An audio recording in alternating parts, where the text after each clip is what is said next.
You are now tuned into the 2-Minute Warning, a live stream community conversation pertaining to social and political issues and how we can collectively resolve them.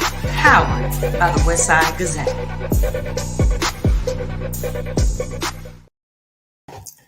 Hi, and welcome to the 2-Minute Warning.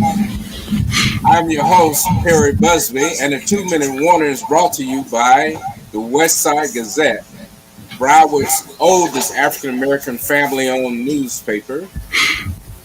And joining me tonight are my two good buddies, the publisher of the Westside Gazette, Mr. Bobby Henry and Mr. David Wright. Gentlemen, we are back. Oh, yeah. What's going on? Ooh-wee. Man, I'm getting some feedback. I don't know if the others on the end are hearing, but I'm getting some feedback. Yeah, I don't know if it's me, but yeah. Okay, well, you're coming across loud and clear here. Yeah, we can hear you loud and clear. Okay, we'll have to check with our guest. Oh, I do hear something too.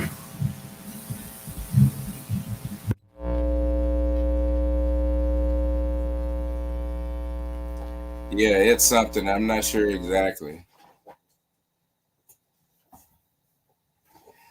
Okay, yeah, we back, I guess, and we gonna get back into the swing of things. I guess our absence has left us a little rusty in some areas, but we're gonna be all right. It's just a tech issue, and I'm not gonna try to talk through it because, like I said, I hear a lot of it on my end. Yeah, we're hearing it too. I'm thinking, I hope nobody's out in the parking lot. Remember, we are in the hood, and they are there jamming. So, but nevertheless, man, it's good to be back. I don't know about some of our viewers and our listeners, man, but if you guys have never had the flu, I'm not talking about that little kitty flu. I'm talking about the grown folk knock you down 2 or 3 week flu, the kind that make you wonder and really take an assessment of where you are. Oh yeah, So yeah, that was my case, man. I went up for Florida A&M University's homecoming. Went up, and that was it. Didn't make it to the game. From that point on, came back up until November the 11th, Veterans Day, where I began to feel some semblance of life again. Mm-hmm. Yeah, man. But that's serious. If y'all haven't gotten your flu shot, please consider it. And whatever you need to do to take care of yourselves. COVID is still here. And I understand that they have a respiratory disease that's going around now, and it's really wreaking havoc. So let's be mindful. Yeah. Yeah, I too had my incident in the emergency room. So I concur, my brother. Let's take care of ourselves. Again, these numbers are spiking, not just around the U.S., but here locally as well. They're gearing up for a pretty powerful flu season. And again, we're just a couple of years out of the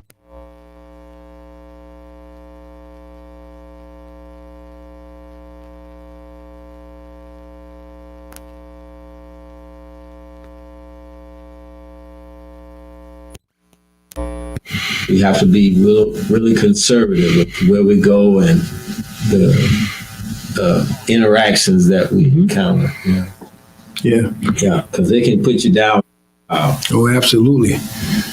Yeah. So Perry, what's happening out west? What are y'all dealing with in terms of flu, influenza, COVID? Yeah, well, we were not spared as well. I had a bout there at the end of October where it put me down for a good week or so. And didn't just put me down, put my wife down. I mean, it's one of the things you get with living in such close quarters. And so, yeah. And the thing about it was I was a day away from going to get the updated COVID shot, and really had an opportunity to get it, but didn't. And not saying that I had COVID, but man, whatever it was, man, it really just took me down. Like you said, just to a sense of lethargic. I didn't have pretty much the cold symptoms, but it was definitely energy draining, and has been pretty much. I would definitely say, while I don't really feel symptoms, you do feel the ongoing effect of getting back into a rhythm. Yeah, that's a strange thing to deal with, especially as we grow older, and for some reason, my wife Bertha, she had it, but it didn't do her in like it did me. A couple of days she was down and out, but after that she seemed to have bounced back, and left me, and there's. I know I was talking to some people, and we're just going to have a conversation tonight. We're going to talk a little bit about everything.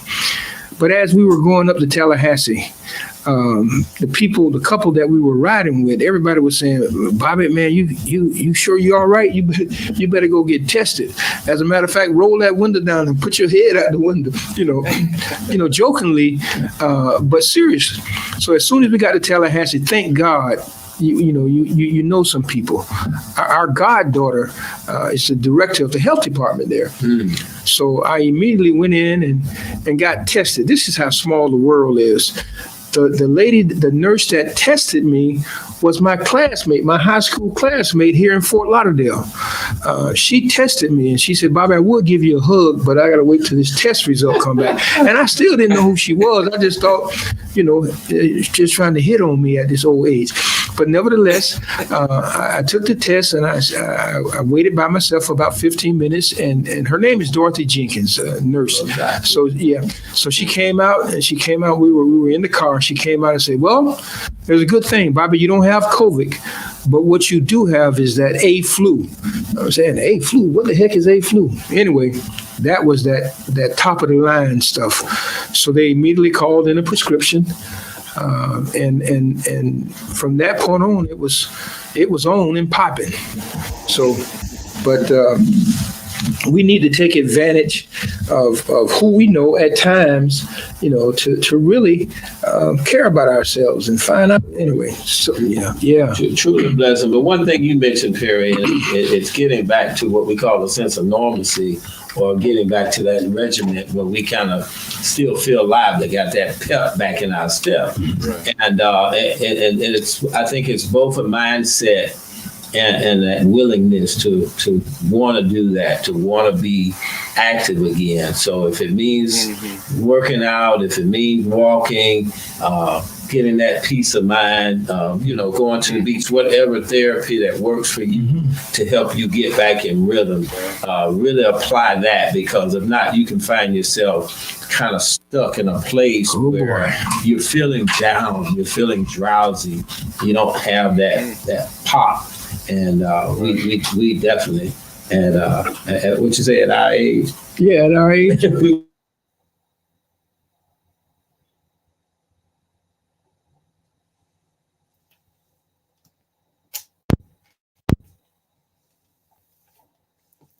Bobby, you muted.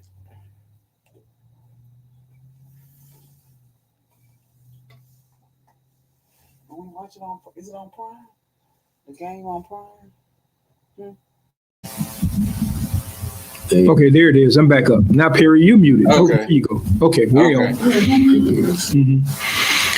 Well, that's what's happening here. We have those little gremlins. We haven't been in here so long. Them little gremlins around. That's for sure. So yeah, guys, we got a few guests out there that are just chiming in, saying, glad everybody's doing well. Thank God. We're hearing from Karma and Sonia and Brother Melvin and Sister Teresa. So thank you for your well wishes as Absolutely. well. Yes. Yeah. Oh, Melvin, you were doing something over the holidays. You gave away turkeys, and I don't know if you did your bicycle thing yet, but I know you were busy. So yeah. Okay. That Monica. Hello. But now. So what's going on from where you sit, David? What's? Oh man, I know, man. You know me. I can. This is that season, after everybody chop up their turkey and their ham and all of that stuff. I mean, it's truly on and popping right after that. You're going to see events after events, especially here in South Florida. And then, we got the normal day-to-day stuff that we have to deal with. And then there's all of this other stuff in the news, man. I don't know where you want to jump in, but it's a lot going on. Yeah. But here locally, we're getting in that festive season. So we're having light ups here and there at our parks. The art basels are coming. There's just so much going on in the community, and we're still in the height of football season and all of that great stuff. Yeah. So between that and then memorializing some of our leaders that have gone on, we've had to deal with that. And since we've been gone, we've had to say goodbye to our great Dr. Brenda Snipe. Oh man, it's so many. You go down that road. Yeah. Well, this evening. Yeah, and then we've had since then our first black firefighter, Bobby Glenn, and even tomorrow one of our dear commissioners, Sister Margaret Bates. Yeah. So our prayers go out to the families, our condolences, and we know it's been a tough time, especially around this time of year. But we just want to keep you in prayer. Oh yeah, even and even our friends, we grew up with, Kenny Ivory, Sea Dog. Yeah. Man, it's been coming, man. Hell, we're at that age. But they say we on deck. Better get ready. We on deck, man. And two, we had a conversation earlier, right? And we were talking about. I think your comment was safety in solidarity. Yeah, safety and solidarity. Yeah, and I asked the question. Do we really want solidarity? Do we understand that? Just what does that mean? Solidarity. Yeah, and not just what does it mean, what does it require? I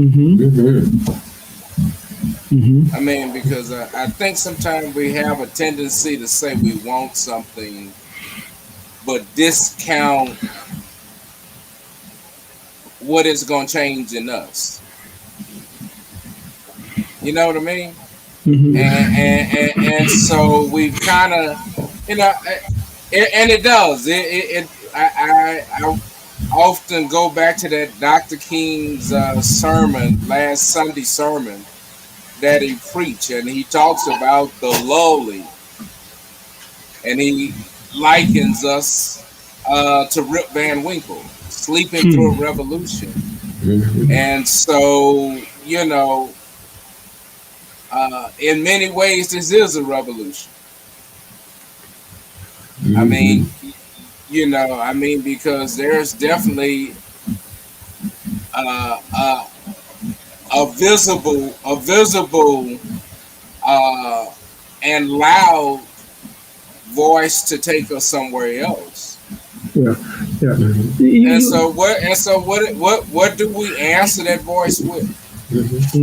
So while we're having this discussion, I want to just ask the viewing audience to chime in as well as to their thoughts on safety and solidarity, and they can put their comments in the chat. But Barry, you asked another interesting question. Kind of what does that look like, and are we ready for it, and have we seen it at all? Because when you go back to Dr. King and we go back to some of the earlier movements, and in our conversation we were talking about the movements of the '60s and how relevant are they to still today, but there was still some sense of solidarity. There was some sense, even though we were getting beaten in water holes and dogs being sicked on us, was there a sense of safety there? Yeah. I think, and I also like to think and believe that we wanted solidarity, and we had to depend on each other. There comes a time when, you got some saying, I want to do it, and the minute the heat get hot, they go the other way. So that's why I asked the question: do they really, those who are undecided, do they really want to understand what solidarity means, the cost of it? And here we are. We're not. Our neighborhoods have changed. We're all over the place. We our neighbors are different. So where is that solidarity? Where is that understanding what solidarity is? I'm gonna jump off and come right back for a minute. I see Wesley Boyd. Wesley talked about an interview on Tavis Smiley's radio show.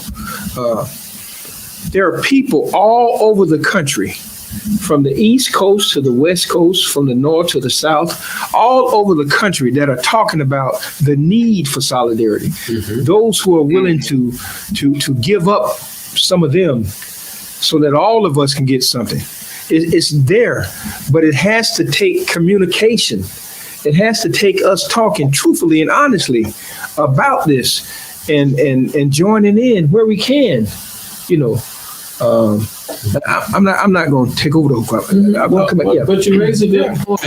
You brought up the point about us being in a more diverse community now. Mm-hmm. It's not that soul community, that the hood that we all once grew up in and came from. Now we're kind of spread out, and we're living in a me our society right now too, where things are more centrally focused on the individual and not us collectively as much. We've had some in the Black Lives Matter movements, but for the most part, some of the generations that have evolved are independent thinkers. Mm-hmm. And I believe the propensity for them to come together is there. In some cases, they have shown that. It's the stick-to-itiveness. It's us staying together and continue to push forward, because truly is what we're seeing in the state of Florida politically. We're in a dire situation. We're in a battle. Yeah, we're in a battle. Fight. We're in a battle, and that's no joke. And when it's time to battle, I know a lot of people think when they hear the term battle, they think about some physical confrontation. And yes, that's a part of it. I'm not telling everybody let's go out and get armed and get ready to have some physical confrontation. I'm not saying that. I'm saying the battle is for what's right. And that includes all of us: black, white, Jews, Gentiles, Protestant, Catholics, believers and non-believers. Mm-hmm. But no, I'm gonna change that, because if you're a non-believer, let me hold up on that. Okay, go ahead. They can be changed as well. But Perry, you asked the question: what are we willing to give up? Right. Even including that, I don't know if I'm gonna get with a non-believer. Maybe he becomes a believer in the process. So I bet not get in the way.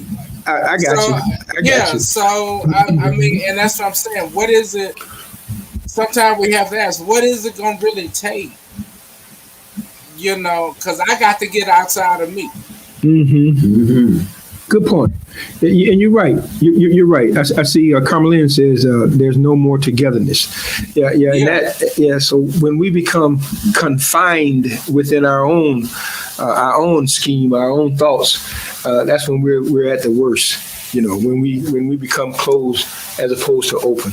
And you're absolutely right. So I take that back to all of our non-believers. Just give us a chance to talk and see if we can share some light. So in this movement, as we were saying, people are so individualized, they want to be heard, and I get that. But giving up your personal side for a collaborative view where it might not be your idea that goes forward, but being on board with the idea because it's the best idea for the situation. Are we on board there? Are we willing to give up our personal ideas to go with the collective idea that's best for the community, for the cause, for the greater good? And that's a lot of self-growth. There's a lot of introspection that has to take place, and begin to realize that we're not all that in a bag of chips. And to be perfectly honest, we ain't without each other, period. Absolutely. Period. When you have nothing to not necessarily compare yourself to, but to understand the difference of somebody else, you don't even know who you are.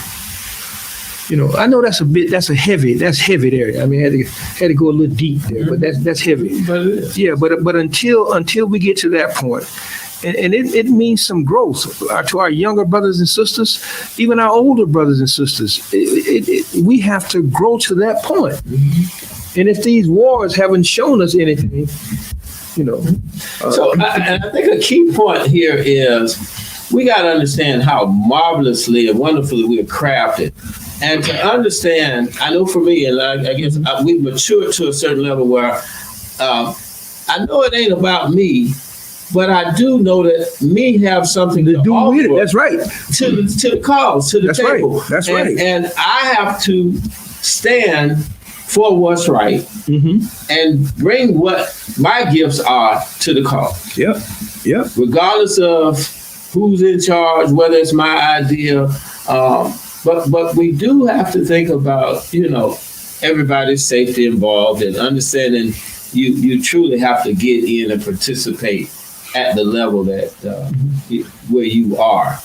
And David, and at the beginning we said, do people want to really be involved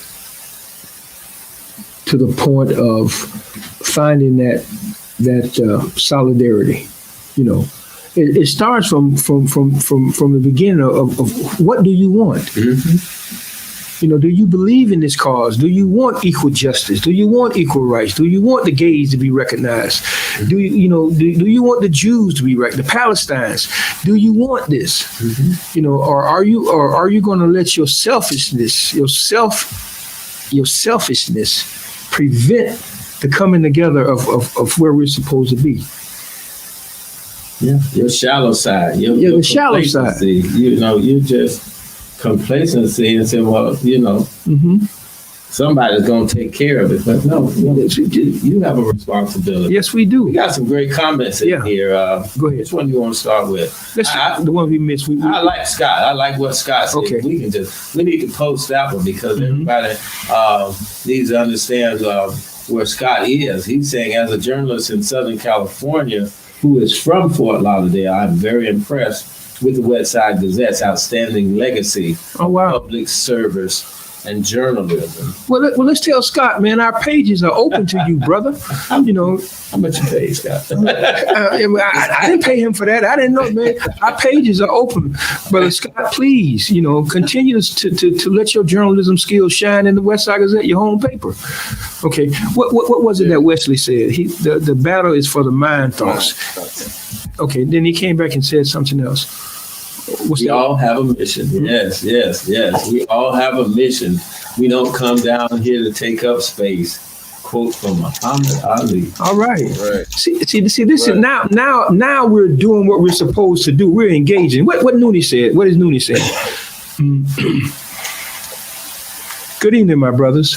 I was pleased that you mentioned our fallen brother Kenny Sea Dog Ivory, who has entered Omega chapter. We, the brothers of Eta Nu and Zeta Chi, in alliance with his family, will celebrate his homegoing on Saturday, December the 12th, 2020. 2023 at Mount Hermon AME in Fort Lauderdale, 11 a.m.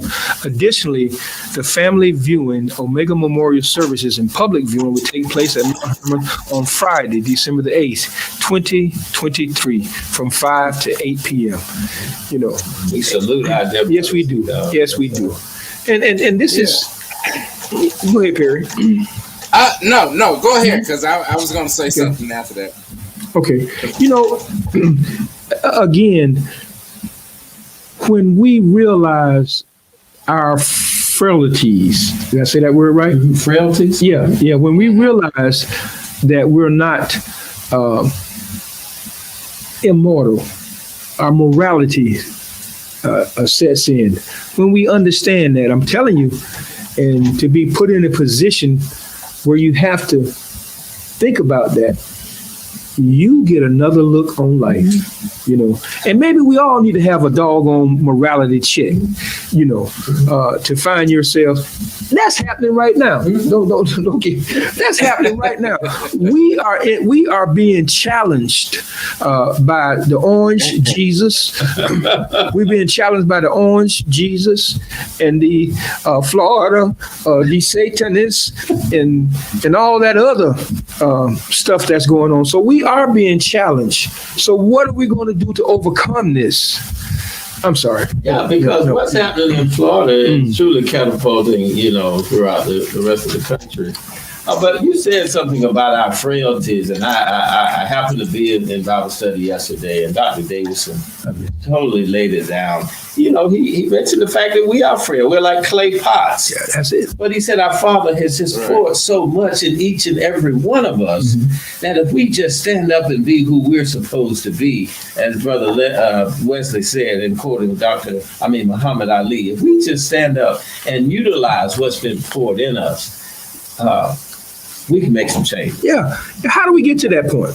Okay, y'all, come on, audience. How do you get to the point, our viewers? How do you get to the point where you want to be a part of the struggle? You know, what can we say to each other to encourage us to be a part of the struggle? You know, what is it that moves you? Scott, you out there in LA. Okay, you way on the I'm sure that there are pressures and other things. How do we get to the point where we're able to put our stuff aside and come out and do something? And everybody can't march. We know that. We know that. But there's still going to be some marches going on. Yeah. But everybody has something they can contribute. So if you're the tweeter or the poster that puts everything out, or the journalist, Scott, the journalist, or you're just the one in your neighborhood block, that continues to keep conversation going. Like, are you that homeowner president? You know, or are you part of the city commission? You know, wherever it is, are you just that cat that like to hang under the tree and drop the 411 on everybody? Yeah. Just have the accurate 411. Exactly. But we need it from all levels, grassroots as well as all the way up to our state house. We need to have these conversations that moves us and gets us up, gets us out of our beds, gets us talking, gets us fired up, because we know at the pace things are going, it's not looking good. And let us not grow weary in doing good. We got some challenges ahead of us now. This is the truth. I know we engage. This show originated. This digital show originated because of the need to get people involved with the entire voting process. Their lives, the 2-minute warning. And so we were born out of that necessity. And here we are, continually in that cycle. It's like we're caught up in our washing machine won't change cycles. We're just constantly in that cycle. So, okay, Wesley says, man, we got to stop fighting our brothers. What he said? Yeah, we got to stop fighting our brothers and sisters. Okay, all right, we can go with that. Yeah. You know, and what I was going to say, Bobby, was I was going to offer Scott the opportunity to come on, because I always believe that there's power when we can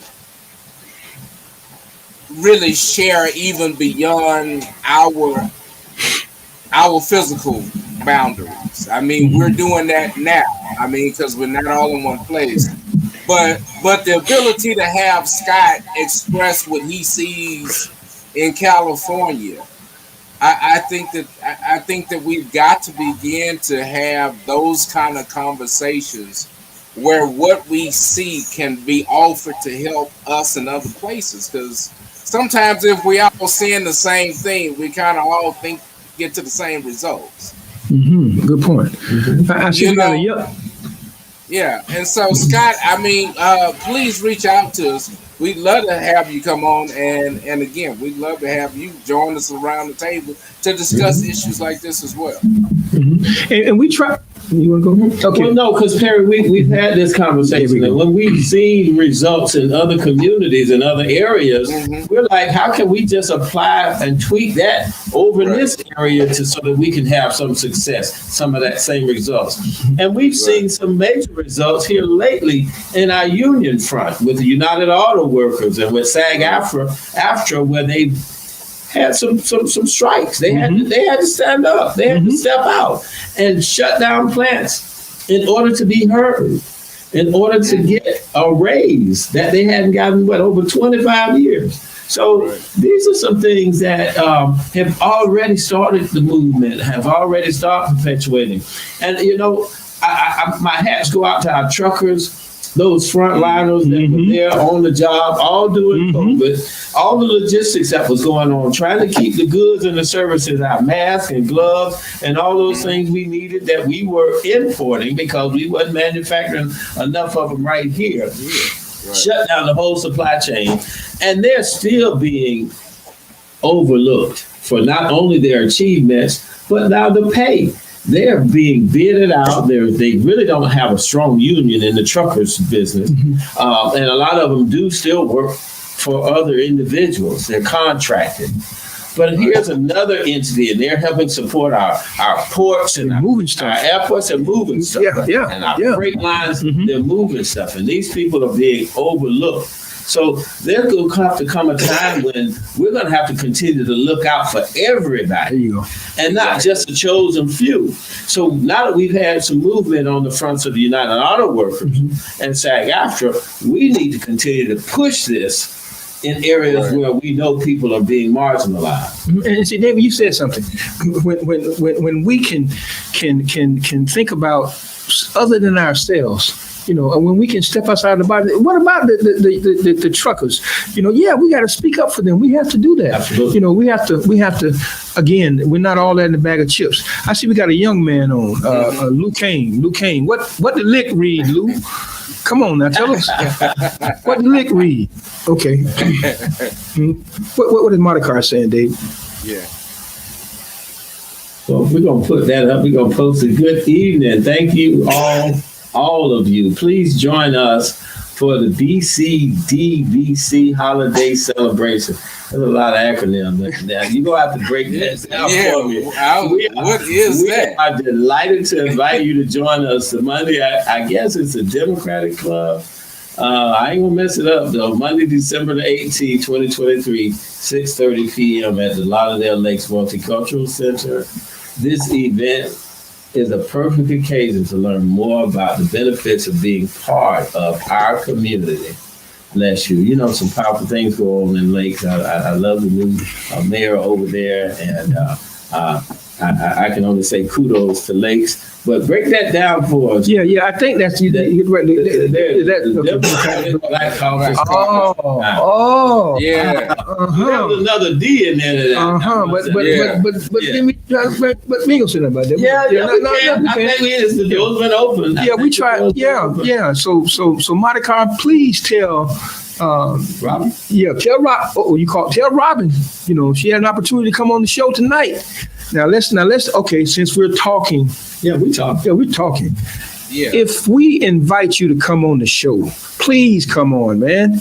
We don't need excuses are tools of incompetence that build monuments of nothing, and those that use them are very seldom good at anything else. Okay, you shaking your head. You want me to say it another kind of way? Well, that was But nevertheless, if we're going to present a message. We try to present a platform that's about us. Where we don't have any bots coming in to misdirect or tell you can't say anything because this is owned by Zuckerberg, whomever. Whatever. Yeah. So come on. The other thing.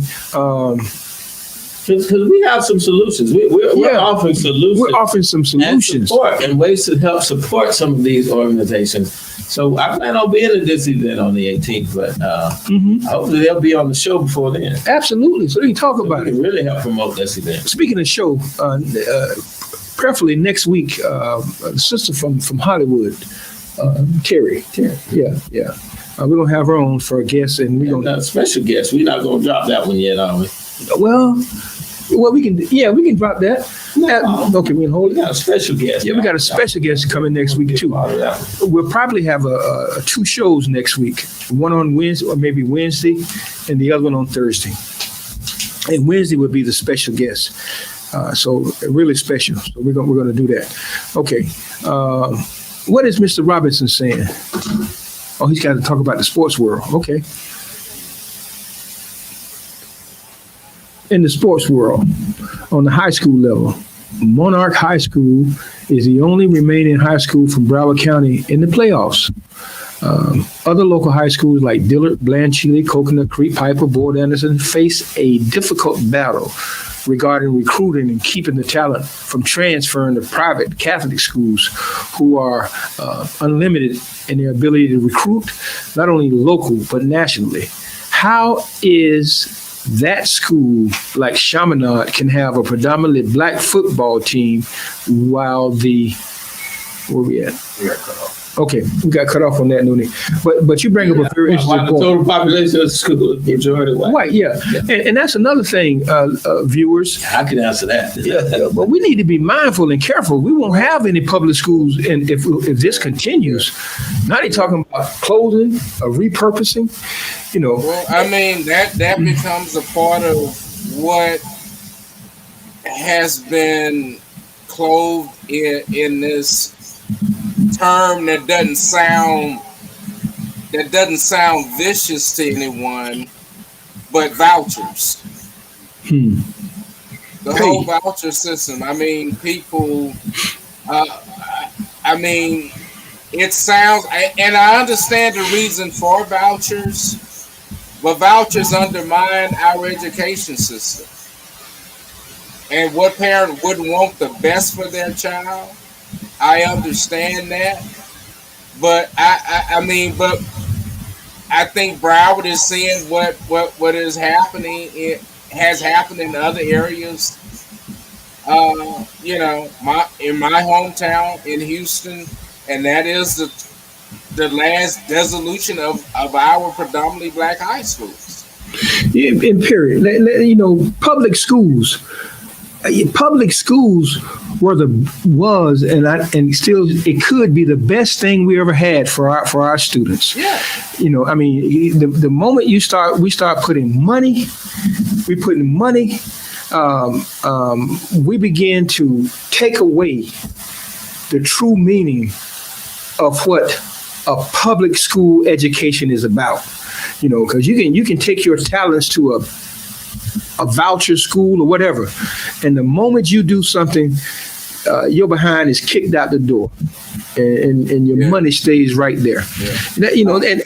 And that's something that you people can send their kids wherever they want to do, but in the long run, you are depleting the resources available for us to produce Langston Hughes, Martin Luther King, Fannie Lou Hamer, Ida B. Wells. And the moment we start taking away from that pool, that resource pool, we find ourselves on the short end of the stick. Yeah. We find ourselves. And Bobby, believe it or not, the kids will tell you. I experienced it in Beaumont when they did have a black high school that was open-ended, and it was a magnet school. They asked the kids, they wanted to go. They said it was the parents that didn't want them to go. Mm-hmm. some of them with parents who were alumni. Well, we are our own worst enemies at some things, man. I want the best for my child, and he can't get it there. But yet and still, you came through that system. Right. Your input, your willingness to stay. But anyway. Yeah. Perry, you mentioned Beaumont, and my mind went to Miss Minnie Johnson, another soldier we've lost this week. Minnie was from Beaumont. She attended a church. I wonder if that was your father's church. Star Hill, Spring Hill. What was that? Starlight. Yeah. Starlight. Yeah. That was your daddy's church? No, it wasn't my father's church. No. But Starlight. Well, that's where Minnie. That's where Minnie Miss Johnson went, man. We met Miss Johnson in Dayton, Ohio. Okay. Man. Yeah. And then she came down here. But I was reading her story. I didn't know that Noonie and Sonia knew her personally as well. And, wow. And when Noonie wrote his piece, and I saw in that Beaumont, man, I don't know but one Negro from Beaumont. And I know I'm gonna have to ask. Man. Yeah. But again, here we go. It's back to our world. Back to our world. Yeah. There was something else too. One other thing that strikes me that's coming up, as we talked about our black high schools and then to some of the HBCUs, but there's an event coming up at one of the presidential debates. It's going to be at Virginia State University. So kudos to the first time. I think we're going to shine the light on that historic university and let the whole world will get a chance to see that university as they host the debates for the GOP. If I'm not mistaken, one of the first jails was the Virginia State or Virginia Union was still on that campus. But I won't say it until I find out. Yeah. And speaking of debates, I don't know how deep we want to get into some other topics, but speaking of debates, a growing discussion that I've been hearing that has been kind of growing up from the whispers is it's this whole issue about Biden running, understanding he may not finish that second term, leading to Kamala Harris getting, the presidency.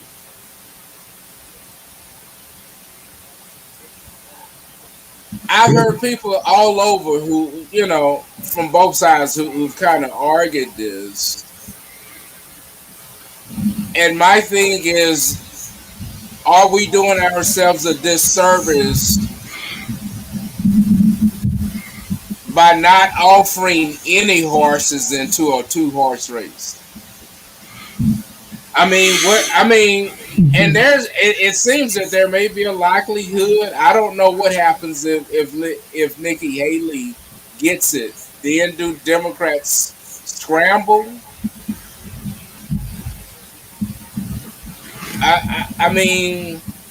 What do you feel? Do you feel Biden and Harris should at least address the issue? I guess is where I'm at. Good question. If you want me to be integritous about it, since I think that's a likelihood, and I'm sure they thought about it too. Oh, you saying that they're not giving us a choice? My mind just jumped to someplace else. So, Perry, go on. Because I think what you're saying is that does that impact their electability for the second term? Is that right? Right. Or are you taking me for a chump that I'm not putting that into my calculus as well? Well, I think Are you asking me to disregard their calculus? Well, if he related to Jimmy Carter, he'll make it. No, but seriously, seriously. I mean, we have laws in this country, though, and things. I mean, we have a succession plan if this were to happen, or if he's incapacitated, where he's no longer capable of continuing his term. I think we're in good hands because, as we all know, not everything falls on the president. Right, but I guess people are saying, did you really give me an option? And then that's what was I really right? Was I really offered an option into that? I understood that, and everyone understands there is that succession plan. And yeah, but when we take away, so are you asking me to vote for a succession plan in addition to all the benefits now? you know, Perry, I'm thinking. Okay, so I'm listening to this conversation. So, if we just arbitrarily say, okay, President Biden, you won, right? And nobody, because nobody is running against him from the Democratic Party other than now all of a sudden, now all of a sudden, he don't want to be president no more, so he steps down and automatically Kamala comes in, right? Right. Is that right? Right. So you have taken away my rights as a citizen to vote for who I would like to see in office. Is that what I'm hearing you say, Perry? Am I way off? No, I think it's part of that. I'm just saying I think a lot of people are taking that into their calculus in terms of saying, I understand I don't want Trump, but damn, I'm really feeling frustrated that you're not giving, that I'm not being given any other choices either. Because the Democrats are not even putting up a primary. And it's like, we understood Joe was, to those people, they understand Joe has done a great job considering where we were. But if we are a corporation or any other business, you have to change leadership to do something else, guys. I'm sorry. We can't keep. And businesses do it all the time. And if we're saying that we need more business, a business-minded leader, I don't know. It's so much spaghetti in the talk. That's what I'm saying. That are we now saying that someone of 80 some odd years old has the capacity to make the sound decision leadership for us? And I'm like, well, that's not really what that means, because I understand the president is a figurehead, but I'm saying it goes into the calculus of what you're asking people to vote for. Well, I would come out and say, without a doubt, I'd be damned if I'm going to tell somebody to vote for Trump. Right. Point blank. I will not get on that bandwagon. I'm not going to get on that. I'm not going. We hear all these talking heads talk about whether black men don't want a black woman to be. Man, come on now. We were raised by black women, and for a Negro to say he don't want a black woman, man, you out your rabbit ass mind. And so we got to stop at the leadership now at the city of Dade County Police Department. Now there's a sister there in the interim. But to go back to this this conversation. And let me first let me at least say this about this. I'm not advocating for that. I'm just saying that's been the thrust. Right. I'm saying right. No, I'm saying it's been discussions at some Thanksgiving and people have overheard this, just like you said. I'm not voting for Kamala. They throwing this on us, and so how do you respond? No. I'm just saying that's how it gets. That's how I get expressed around in the cuts and around the way. So now the conversation is different. We ain't talking people against Trump. Now you got to ask them to make some good sense judgment. How do you do that? Well, I think we're gonna be all right. We got this environmental summit going on, and Kamala has been asked to attend that in our president's absence. I think Joe is going to get better at delegating. And if something was to happen, this is America. It'll be like a weekend at Bernie's. Man. Hey, okay, all right, let's keep playing around. Hold up now. I see Professor Robinson has chimed in. He's left the sports arena and he jumped into the political arena. Okay, and Professor Robinson said, we can't play God.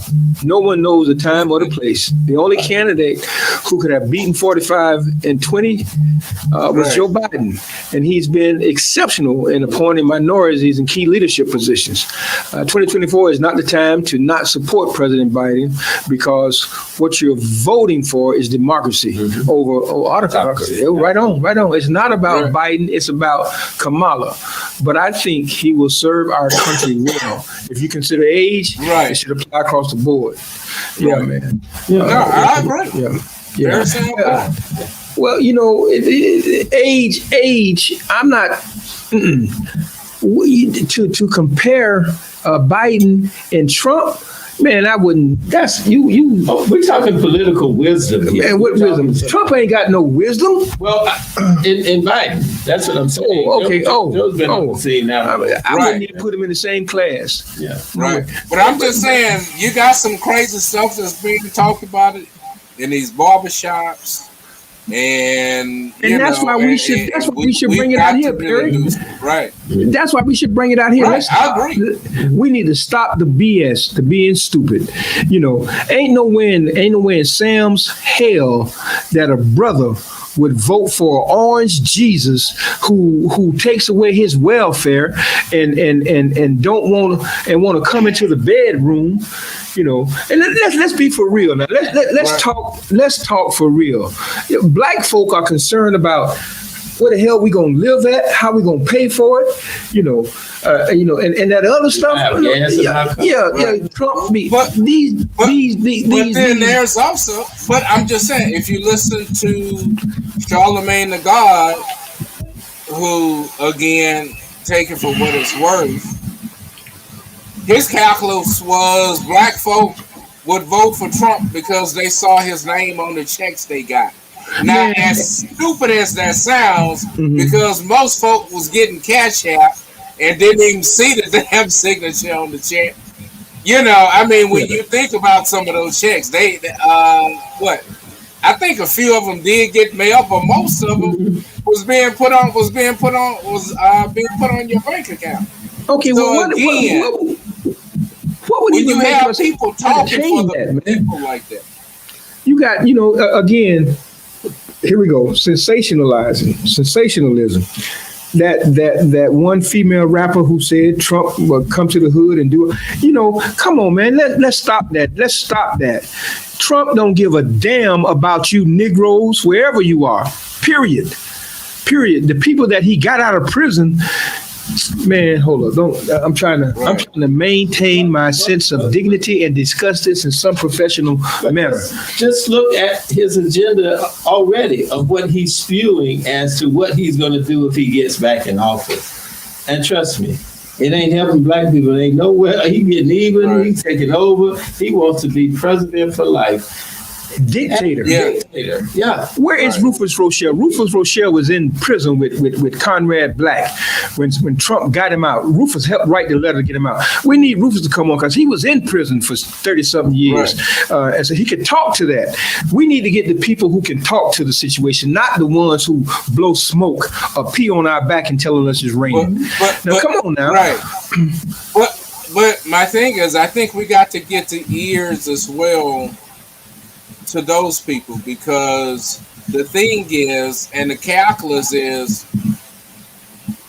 Trump knows he has, or whatever that party is that's paying them, or who has supported that, understands the ears of the people that they have.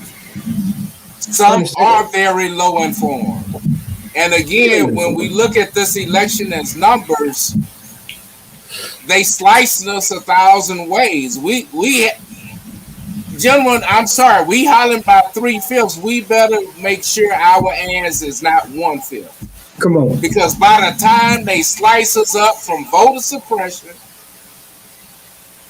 to tricking us on felony convictions, and then inducing us with this misinformation, they done sliced us up before we even had a chance to vote. Why don't the real Negroes in the street stand up? You sucking down the Kool-Aid. There used to be a saying that says you bringing the weakest game to the strongest people, and that was the brothers in the street. So how in the world you gonna cow down and bow down to a source that doesn't give a damn about you, and to tell you that you're not gonna vote for a black woman? How can we do that? How can we allow that to be perpetrated without us saying something? We need, man, y'all and those who are in the barbershops, Jeff and Dwayne and Yellow Man and all the rest of y'all. Yeah, we need to stop that, man. We laugh and joke and stuff. Yeah. Better yet, Bobby. Better yet, if you like to, let's talk about it. Have a fight. Let's take it to the barbershop. Yeah, let's talk about it. I mean, we can't fix it unless we come together somewhere and talk about it. I said from the beginning, do they want to do it? That's the question. Right. So do you want to move this thing, or do you like being in the situation you in? Do you like being cow-tied and just bamboozled? Hell, we done been through this shit before, man. This ain't nothing new to us. We done been there before. So why do we want to allow history to repeat itself, and we find ourselves disconnected, discounted, disgraced, and just done away with, when we have an opportunity to stand up to it? And we may not be able to depend on our organizations. We have to depend on ourselves. I'm sorry, yeah. But this is the time when we truly have to stand tall. Yeah. We got to be able to look each other in the eye. We all in. We all in, man. Yeah. Okay, where we at? I'm sorry. Where are we? I'm sorry. Where are we? where else at? Where are we? So as y'all can see, 2024 is going to summon some heated conversation. Oh, yeah. Some passionate conversations about where we stand and how we must work together. Yes. Across the board, man. Across the board. Jews. And bringing sense to this nonsense, of what's in our best interest and who's to say what's in our best interest. That's our call. So, let's get ready for this conversation in 2024. Yeah. Check this out. Bring Nooney's comment down. Let's go back to some good news from the Dillard girls and that cross country track team. Okay, Professor Robinson, you're so right, and this is a high point for us. Kudos to Coach Davison Gill and the superb runners from Dillard High School who won their third 3A state championship in cross country, and the future looks bright. And I consider Coconut Creek's 28-0 loss to St. Thomas Aquinas a victory because the playing field isn't level. So I have great respect and admiration for Norland, Central, Northwestern, Jackson, et al. For the staunch support of the athletes and the community. Dillard High School girls. First 3A state. Yeah. And these are young girls, middle school. So we got an opportunity to keep that talent right there. Don't let it leave. And we can pour into them everything that's right about us.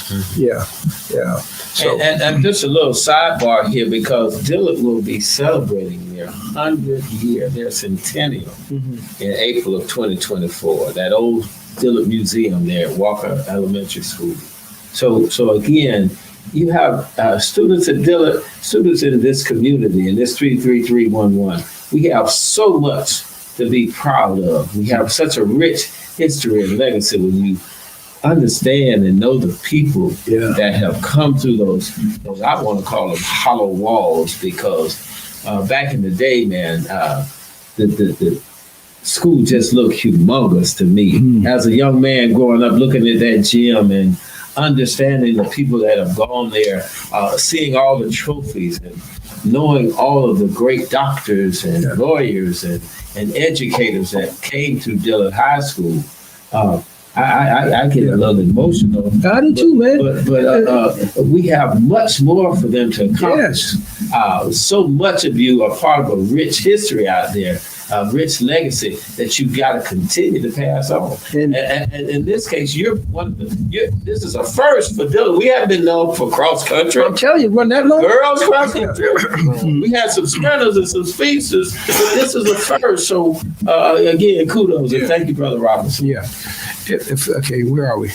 We at that point. Yes, sir. Perry, your closing thoughts? Oh man, just my peace and blessings through the end of this new year, man. I glad to see that at least cooler heads are prevailing in the issues in Israel and Gaza, even despite the reports still being somewhat skewed to be more toward, the happenings of Israelis than Palestinians. Rather than be upset about it, I've just chosen to try to use my time to equally read accounts from all sides to understand.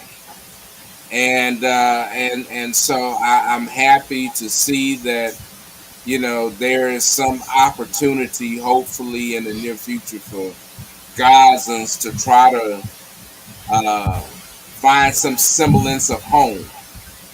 And I say that because I tell you one thing that is I still think about is the fact that I remember when the people of Ukraine never thought their lives would be upended. And then the bombs from Russia started coming. And so it makes me cognizant of the time for us that we must be in the present to understand that things can change. And so I'm really thankful to be back to always have this conversation with you, my brothers, and with our family, just to have a conversation such that we can be ready, we can be aware. Okay. My brother? Well, I'm glad to be glad to be back. And, there's so much going on. I know we talk about the conflict in the Middle East, but our dear brothers in Sudan and Somalia and all throughout our diaspora in Africa are also going through wars and turmoil. And we must continue. And then, there's just very little spotlight that gets shared with their cause, their plight. And I said this the other day, in the next 10 years, 20 years, the population in Africa, the workforce, it's going to be outstanding. That's where all the majority of the working age people will be. And it's important, in my opinion, that not only does the U.S. have great working relationships over on that continent, but we utilize our resources and our dear brothers. And we're all gifted, we're all talented, and we have so much to offer each other. So in saying that, I'm excited about closing out this year and moving into 2024, our election year. We're going to have to get in the trenches and have some serious conversations about this upcoming election. That's it for me, brother. Okay, very good. I couple of things. Well, more than a couple of things. Perry, you opened the door when you were talking about Gaza. That's a situation that when you when you kill kids to try to right a wrong by killing other kids, we create almost a domino effect to take all of us out. So that's that. We, the NNPA, our over 240 publishers, will be coming here to Fort Lauderdale, January the 24th through the 27th, 2024. And we're going to try to address the issues, one of the issues of the relationship between blacks and Jews, Palestinians, Muslims, Christians, Jews, us as people. How do you speak peace? How do you show it? So we're going to try to address that here in Fort Lauderdale. We're coming to the state, the battleground state, where the DeSantis is, who wants to write us out, whitewash us out of history, where he wants to discount the relationship between Jews and blacks, or the LGBTQ. Did I say it right that time? That's right. Okay, so we just have to be mindful of that. The other thing that I want to say, and I'm taking a quote from one of my close friends. He sent me this, and I want to change it around to meet our condition. Whatever condition that we're in that would prevent us from being more human, to being more acceptable. And so this is what he says. Well, before I do that, next week, Terry Dillard from Hallandale, Dania area, will be our special guest, and we're going to talk about some stuff. And then we have another special guest that will be here, and we'll put some info. I'm gonna say it, David. Okay, I'm gonna say it. Don't say it. I won't say it. I'll leave it alone. So just tune in, and we'll get to it. Okay. I see Mordecai is saying something. I'm gonna read his comment, then I'm gonna go off. Right. Mordecai says, our community in South Florida is crying and is in crisis. Please help. And you're so right. And one other thing before closing, because I know this is near and dear to your heart, but tomorrow is December the 1st. Yeah. You want to speak to that? World AIDS Day? Yes. Yeah. Yes. That again, we have to be open-minded and get rid of the stigma of people who are living with HIV and AIDS. I am the proud father of a daughter who has been on the battlegrounds ever since she was 17 years old. And I thank those who came into her life, Jasmine Shirley, and the rest of those who came into her life, and she's still living today with HIV and AIDS, my daughter. So I am forever indebted to her for bringing me to the awareness and what love means when it comes to a stigma by a damn disease. So December the 1st is World AIDS Day. There's a beautiful love story written in the Westside Gazette. And I pray that the sister and her beau comes around and bring their name out and let folk know. But it's a beautiful love story. So let's join forces and love one another. That's the greatest thing we can do. In spite of all of our differences, all of the dirt and the filth and the garbage that we've been through and caused and created, let's get past that. All right, now I want to say this. This is from a close friend of mine. And he talks about a situation, but I'm bringing this situation to the worst part of us. And it says, we are grateful through hardships. Pain is the price of admission. Our connection is our protection. Don't deny. And it says in alcoholic in his pain, but don't deny that person who has this monster that they're dealing with, their pain. Because it is painful to look in the mirror and don't see the person that you think you are. So I thank you all for joining us tonight. And let's come back next week and continue to build upon the need for each other. Love can conquer any stigma. God bless you all. Melvin Wright, come by the office and get your money for your gifts for the kids for Light Up Sis Truck. Thank you so very much. God bless. Good night.